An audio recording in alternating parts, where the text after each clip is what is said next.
Essa é a Canon EOS R10, uma câmera que está no radar aí de muita gente por ser bem completa, provavelmente a câmera mais completa em relação ao valor que é cobrado.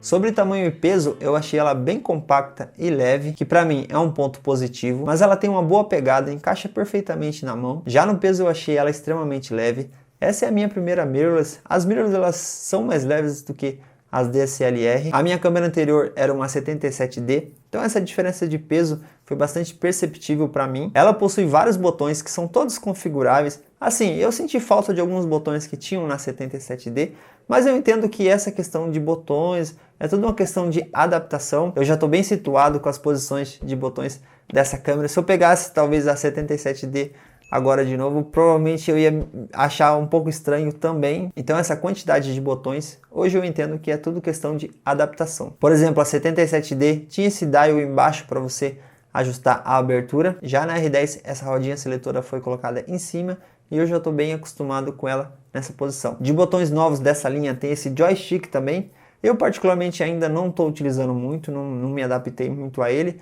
Tem esse outro botão de foco manual e foco automático, que agora fica no corpo da câmera. Ela filma em 4K em 24 e 30 fps, utilizando todo o sensor. Ela também faz 4K a 60 frames, porém ela utiliza apenas uma parte do sensor, que é o famoso crop, que faz esse recorte na imagem como se tivesse dado um zoom. O bom é que em 4K, tanto em 25 ou 30 frames ou em 60 frames, fazendo o crop, ela utiliza todas as funções do autofoco, você não tem nenhuma perca ali na utilização do autofoco, que era uma coisa que, por exemplo, falando da ASL3 e alguns dos outros modelos que são bem famosos, tinha esse problema de você perder o autofoco utilizando a filmagem em 4K. Aqui em todos os modos de filmagem você não perde nada em relação ao autofoco. Esse 4K dela, tanto em 24 quanto em 30 frames, na verdade ela faz uma filmagem em 6K, daí ela comprime a imagem para 4K, é o famoso oversample. Basicamente você vai ter uma imagem um pouco mais nítida do que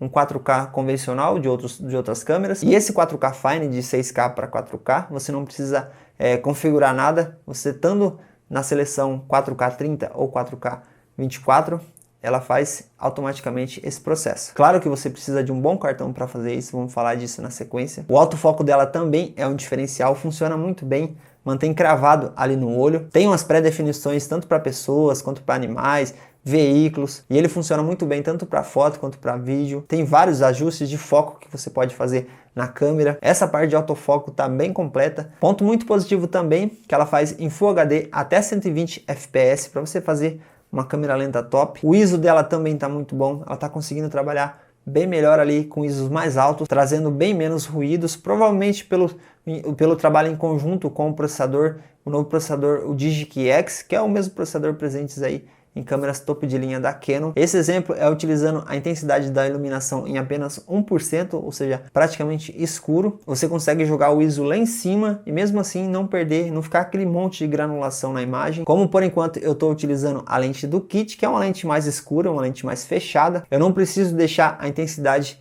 do meu softbox muito alta. O que eu estou fazendo é só deixar o ISO um pouco mais alto, mesmo eu deixando o ISO um pouco mais alto, não tá tendo aquela granulação que normalmente tinha. Você pegar uma câmera mais simples, quando você coloca o ISO um pouco maior, você consegue ver a granulação ali, você vai precisar de uma maior intensidade de iluminação. Nesse caso aqui, estou trabalhando aqui com a minha Amaran 60D em 25%, a abertura está em 4.5 e o meu ISO está em 640.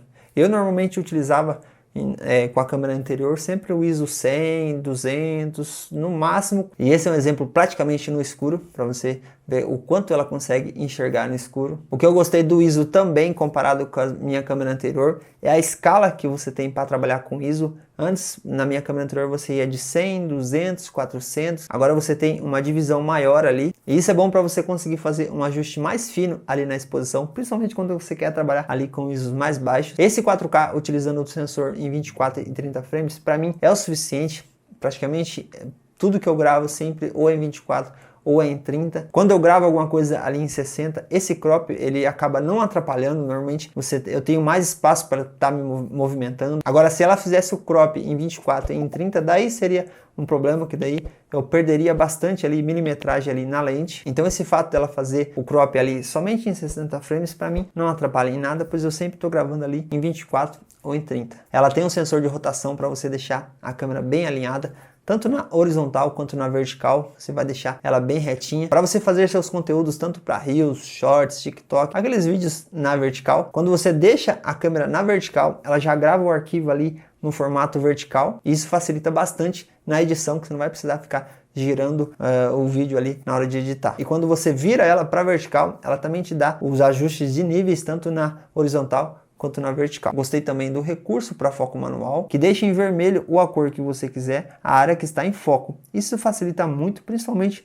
quando você está utilizando lentes mais claras, que tem um desfoque maior, que fica bem mais fácil para você acertar o foco. Tem esse outro guia de foco também, essa escalinha que ele te dá com essas duas setinhas, que facilita muito na hora de você estar fazendo foco manual. Eu peguei a minha com a lente do kit, a 18-45. Ela tem abertura máxima de 4.5, que é uma lente mais escura, uma lente mais fechada. Em geral, eu estou gostando da nitidez dela. Claro que temos que levar em consideração também, como é uma lente mais fechada, ela vai ter mais áreas em foco, ou seja, automaticamente ela acaba sendo um pouco mais nítida, aparentemente, do que uma lente mais aberta. Mas em geral, eu tô gostando dessa qualidade que ela tá entregando. O que eu não gostei nessa lente é esse anel de zoom dela. Ele não é rígido, mas você não tem aquela suavidade para você fazer um zoom ali bem suave. Assim, para foto isso provavelmente não faz muita diferença, mas pro vídeo que você precisa fazer um zoom ali mais suave, eu achei bem difícil estar fazendo isso nessa lente do kit. Claro que é uma coisa que eu já esperava, porque normalmente as lentes do kit têm uma construção mais simples. Não foi muito caro para mim comprar ela, se eu não me engano saiu na faixa de R$450 a mais. O legal é que ela tem esse anel de foco. Esse anel de foco ele até que funciona bem e ele pode ser configurável, você pode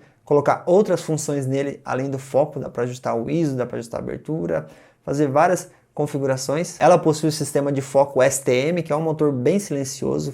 Ela faz o foco ali bem silenciosa e também possui a estabilização. Ela é uma lente IS, que vai te ajudar um pouco ali quando você está segurando a câmera na mão. Por ela ter uma construção mais simples, ela é uma lente extremamente leve, combinado aí com a câmera, que é bem levinha também. Você tem um conjunto ali muito leve. Isso é bom que você não vai precisar ali de tripés mais robustos, você não vai precisar daqueles gimbals mais caros. Qualquer tripézinho aí ou gimbal com uma boa qualidade vai funcionar muito bem. Assim, de princípio foram essas coisas que me chamaram a atenção nela. Esse 4K dela, por fazer esse oversample de 6K para 4K, com certeza é um ponto bem positivo. Você consegue um pouco mais de qualidade na sua imagem. Em relação ao 4K 60, mesmo fazendo o crop, para mim não é um ponto totalmente negativo. O bom é que o autofoco dela funciona muito bem em todas as configurações de filmagem. E sim, é um autofoco muito bom, tem um diferencial aí dos outros modelos. Esse 120 fps também faz muita diferença. Falando aí de uma câmera que é relativamente de entrada, você vai conseguir fazer muita coisa boa aí utilizando câmera lenta. O guia de foco manual dela, tanto aquele que mostra ali com a cor a região que está em foco, quanto aquela outra escalinha, aquelas duas setinhas que auxilia ali você fazer a focagem manual. Assim, de ponto negativo, por enquanto não tem nenhum ponto ali que torna o uso dela pior. Para mim, a configuração de vídeo que ela tem, que para mim é o que importa mais, tá atendendo muito bem. Tem esse crop ali a 60 frames, mas como eu disse, pro meu uso isso aí não atrapalha em nada. Claro, se ela fizesse o 4K 60 não fazendo nenhum tipo de crop seria melhor. O único ponto que eu poderia falar é um pouco da qualidade da construção da lente, mas como é uma lente de kit, não tem muito o que falar. Pensar que quando você pega uma lente de mais qualidade, a gente está falando de valores aí muito mais altos. Uma coisa que na minha outra câmera não tinha e nessa câmera tem, que para mim tá ajudando bastante, o nível ali de ganho de som, para você ver o que o microfone está captando, se está captando algum ruído. Por ela não ter a entrada para fone de ouvido para você monitorar o áudio, pelo menos com essa escalinha que aparece na tela, você já consegue ter uma noção de como está ficando o seu áudio. Em relação à bateria, ela está durando praticamente o mesmo tempo que durava da minha outra câmera, porém a outra câmera em Full HD, essa aqui está durando o mesmo tempo em 4K. Vou trazer um vídeo falando mais sobre isso, inclusive utilizando as baterias paralelas, as baterias paralelas que eu tenho aqui da Betmax. Inclusive ela tá agora na câmera. Vamos ver se tem alguma diferença você utilizando essas baterias paralelas, porque na minha outra câmera praticamente não tinha diferença. Se tinha uma perca pequena ali, na sequência vai ter um conteúdo só sobre essas baterias. Tem muita coisa para falar dessa câmera ainda, utilização do cartão de memória, como ela grava em 4K, se é qualquer cartão que você pode estar utilizando nela, qual cartão é ideal para você utilizar nela, sobre os adaptadores para você utilizar as lentes as DSLRs, as lentes de encaixe EF, que provavelmente você tem uma lente aí, agora você quer vir para o mundo das mirrorless. Será que esses adaptadores funcionam bem? Inclusive eu já comprei, tá chegando o meu adaptador para mim estar utilizando com a minha Sigma 1835, como é que vai ser o comportamento do foco. Vamos fazer uma comparação direta dessa lente do kit com uma lente da Sigma 1835 1.8,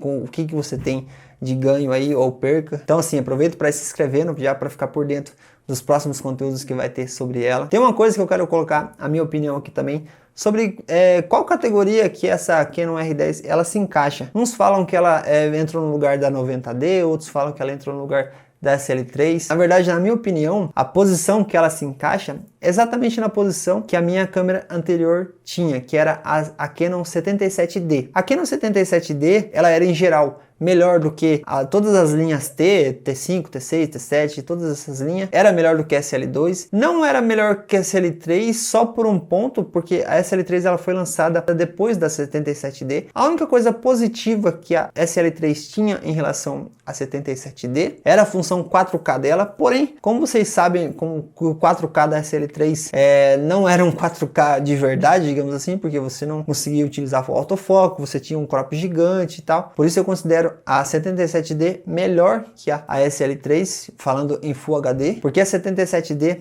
utilizava inclusive essa mesma bateria, era uma câmera que ficava entre as linhas T e as linhas a 90D e a 80D, que era a próxima linha da Canon ali, as câmeras de sensor crop mais topadas, que era a 90D. A 77D, ela tinha uma construção do corpo ali bem melhor do que as linhas inferiores, tinha o visorzinho em cima para você monitorar ali a configuração que você está utilizando, tinha vários botões adicionais. Então, na minha opinião, essa câmera, ela tá bem ali entre a 77D era no passado. Eu acho que para substituir a SL3 vai vir um modelo ainda, e essa aqui vai ser melhor do que o modelo que vai substituir a SL3. A minha eu adquiri no AliExpress, inclusive vou deixar aí na descrição o link da loja onde eu comprei. Vou deixar o link também do vídeo do unboxing que eu faço dela. Lá eu falo certinho se eu fui taxado, quanto tempo demorou para chegar, a loja que eu comprei.